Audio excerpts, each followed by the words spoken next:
Hi guys, so I just want to address one aspect of the so-called flat parry, or parrying with the flat of my strong, okay? And first of all I should say that flat parries, or parrying with the flat of the blade as opposed to the edge of the blade, certainly do exist in historical sources. We see them in Mesa sources, for example, and there's some inkling that they're done to an extent in the Bolognese sources here and there. However, the Bolognese sources, I should point out, in the majority of the time, they tell you defensive actions to do with either the front edge or the back edge.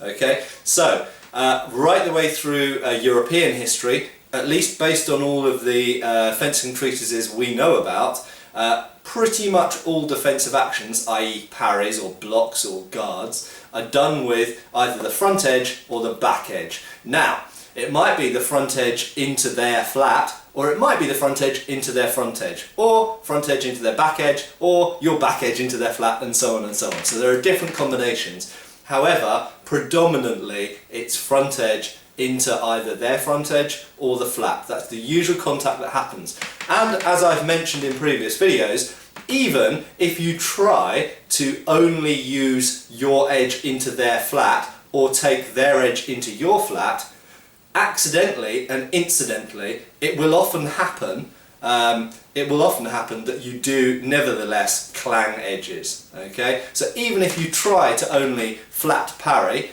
or parry into their flat, you will nevertheless inevitably sometimes hit edge on edge. It happens. Okay, but I want to talk specifically in this video and demonstrate with the assistance of my assistant here why it's quite stupid to receive a normal, what I would call number one cut, which is a downwards Oberhau or Fendente from the right, why it is quite stupid to receive it on your flat, okay? And particularly the flat of the strong, okay? In fact, I would say receiving such a cut on the flat of your strong is one of the worst kinds of parries you can do, and I'm going to show you why, okay? So slow-mo the first time, if we have a number one cut coming to here, so we can see the centre of percussion is going to hit me, say, in the side of the head or neck.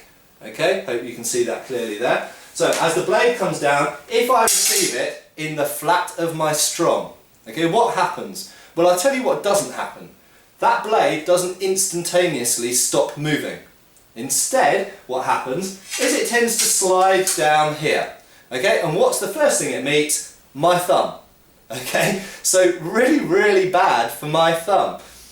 If you'll notice, medieval swords have something on them called a crossguard, and the crossguard is in the same plane as the edges, not the flats. Okay, so if a cut's coming in here and I receive it with my flat, there is nothing in the way of that blade coming down and hitting me on the thumb, or even if for some reason it misses my thumb, any one of my fingers, and if it doesn't hit that hand, the fingers or back of my other hand as well. Okay, there's nothing to stop it. However, if my edge is even just a tiny bit turned towards that incoming edge, what happens? Well, with a Federschwert, you'll notice, it has this thing here called a schild, a big ricasso.